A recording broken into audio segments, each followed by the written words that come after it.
ಅವನೇ ಊಟ ಮಾಡಿಸಿದ್ದು ಅವನೇ, ಯಾಕಂದರೆ ಅವಳು ಹೊಟ್ಟೆಲಿ ಸಿಕ್ಕಿದ್ದು ಪಚನ ಆಗಲಾರಂಥ ಅನ್ನ.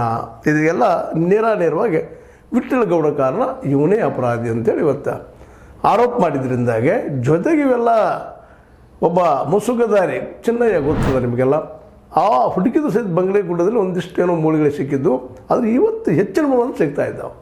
ಅಂದರೆ ಇಲ್ಲಿ ಎಲ್ಲ ಸತ್ಯ ಘಟನೆಗಳು ಇದರಿಂದಂಥದ್ದು ಏನು ಅನ್ನೋದು ನಮ್ಗೆ ಹೆಚ್ಚು ಗೊತ್ತದ ಅನ್ನುವಂಥ ಮಾತನ್ನು ನಾವಿವತ್ತು ಪರಿಗಣಿಸಬೇಕಾಗಿದೆ.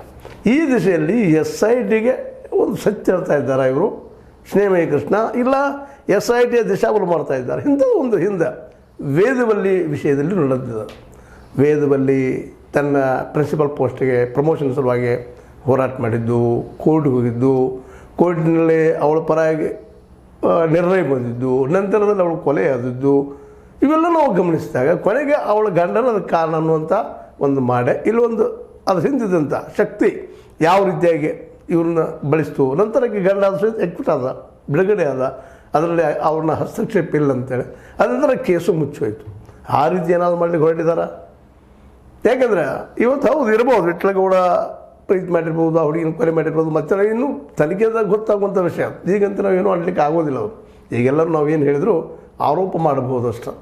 ಆ ದಿಶೆಯಲ್ಲೇ ಈ ನಮ್ಮ ಸ್ನೇಹಮಯ ಕೃಷ್ಣ ನಿಜವಾಗಿ ಸತ್ಯವನ್ನು ಹೇಳ್ತಾ ಇದ್ದಾರಾ, ಅಥವಾ ಇದನ್ನು ಮತ್ತೊಂದು ಕಡೆ ಒಯ್ಯೋ ಪ್ರಯತ್ನ ಮಾಡ್ತಾ ಇದ್ದಾರೆ ಅನ್ನೋದು ಇವತ್ತು ಭಾಳ ಸ್ಪಷ್ಟವಾಗಿ ತಗೊಳ್ಬೇಕಾಗಿದೆ. ಹಾಗಾದ್ರೆ ಇವೆಲ್ಲ ಇದಕ್ಕೆ ಕಾರಣಕರ್ತರು ಯಾರು? ಅನೇಕ ಶವಗಳು ಸಿಗ್ತಾ ಇದ್ದಾವೆ, ಮೂಳೆಗಳು ಸಿಗ್ತಾ ಇದ್ದಾವೆ, ಅಸ್ಥಿಪಂಜರಗಳು ಸಿಗ್ತಾ ಇದ್ದಾವೆ.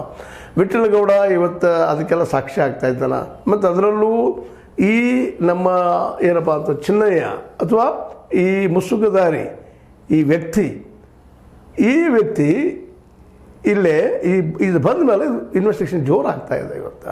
ಅದರ ನಂತರ ಈ ವಿಠ್ಠಲಗೌಡ ಇವ್ರಂಥ ಈ ಮುಸುಕುದಾರಿ ತಂದವರು, ಇವರು ಜೊತೆಗೆ ಮಟ್ಟಣ್ಣವರು, ಜೊತೆಗೆ